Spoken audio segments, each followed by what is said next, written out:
What happens when a man who built an empire becomes a stranger in his own world? When the truth hides in plain sight, and a single moment shatters years of assumptions. This is a story of deception, redemption, and a legacy on the brink of collapse. Jet Callahan stood outside Thunder Road Motors, his own motorcycle dealership, the one he built from the ground up.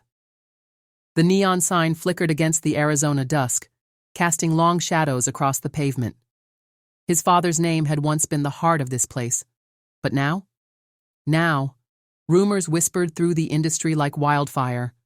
Lies, scams, salesmen squeezing every last dollar out of unsuspecting customers.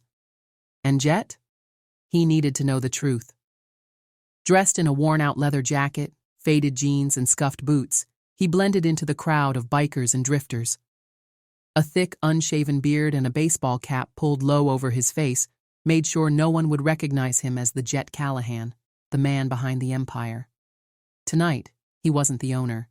He was just another guy looking for a ride. Stepping inside, the familiar scent of oil, leather, and fresh polish filled his lungs. Rows of gleaming motorcycles lined the showroom, each one a symbol of his success. But something felt off. The energy in the place had changed. The warmth, the pride, gone. His gaze landed on a salesman near the entrance. Dex. Jet had heard his name before. A smooth talker, a hustler, the kind of guy who could sell water to a drowning man.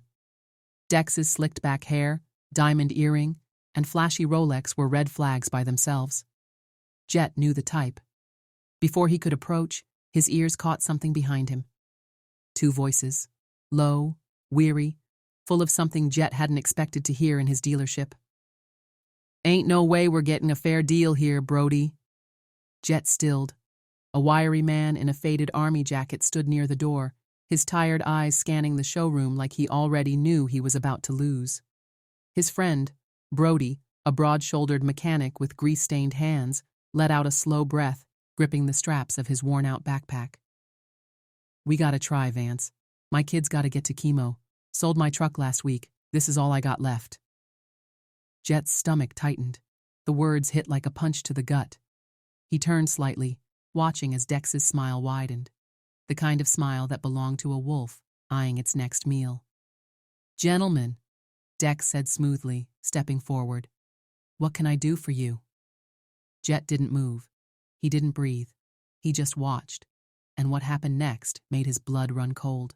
Dex flashed a rehearsed grin, the kind that had probably closed 100 deals before. "Chemo, huh? Tough break, man.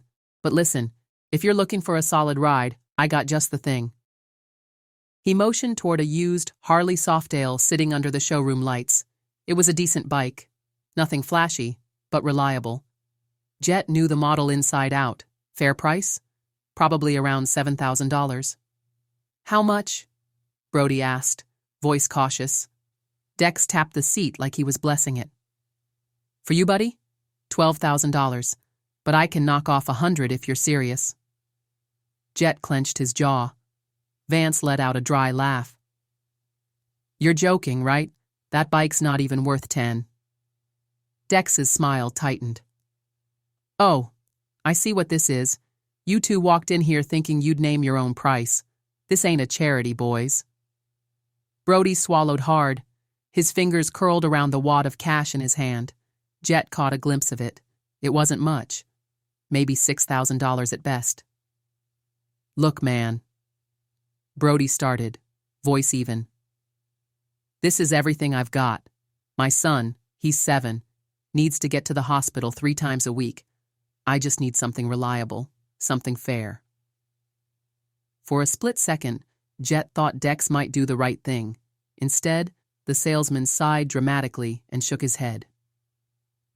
"Life's rough, I get it. But I got quotas, man. You think I can just give bikes away? You want charity? Try a church." Jet's fists curled at his sides. This was his dealership, his father's name on the damn sign, and this snake was robbing a man who just wanted to save his kid. Dex scoffed, turning away. "Come back when you're serious, or don't. Doesn't make a difference to me." Brody and Vance stood there, silent. Jet took a slow breath.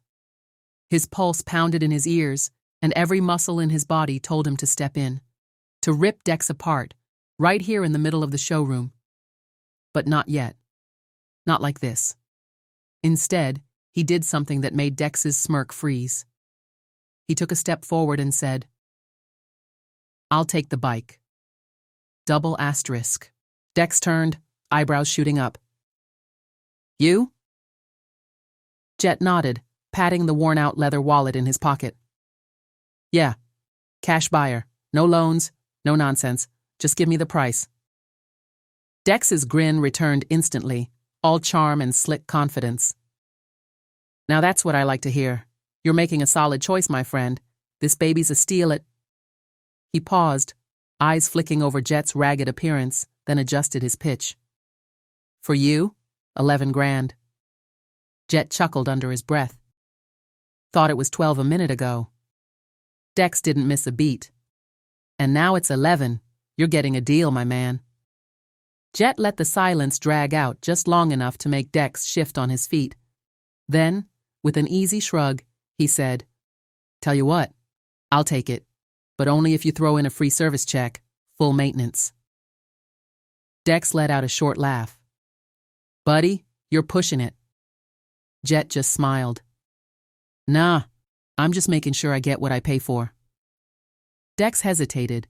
He was clearly weighing whether a fake kindness act would help close the deal. Then, with a forced sigh, he nodded. "Fine, 1 free service check, but only 'cause I like you." Jet's grip tightened around his wallet. He didn't need the bike. He didn't need a deal.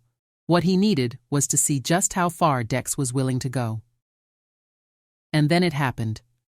Behind him, Brody muttered under his breath, "Must be nice."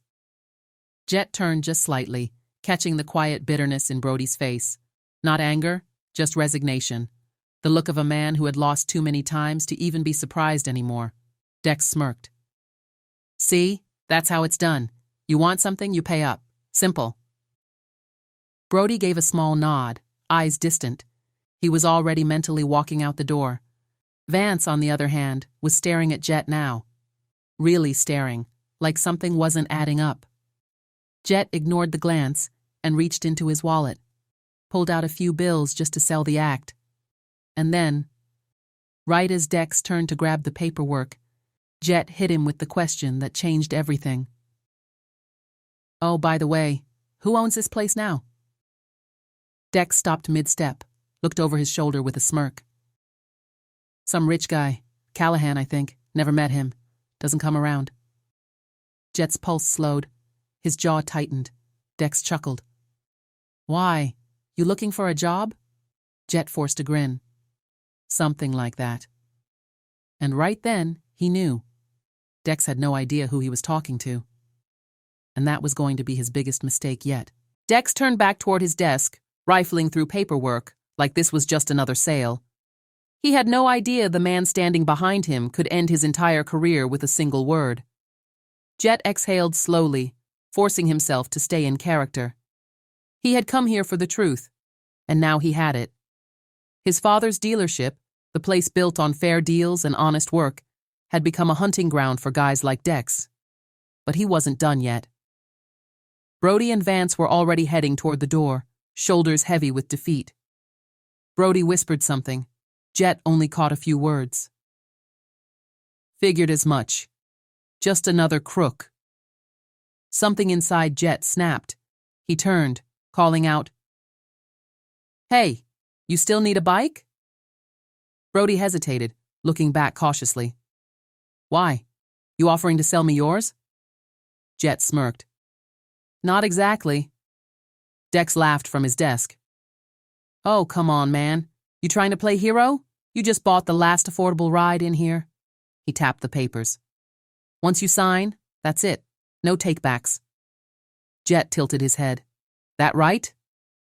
Dex grinned. "That's right."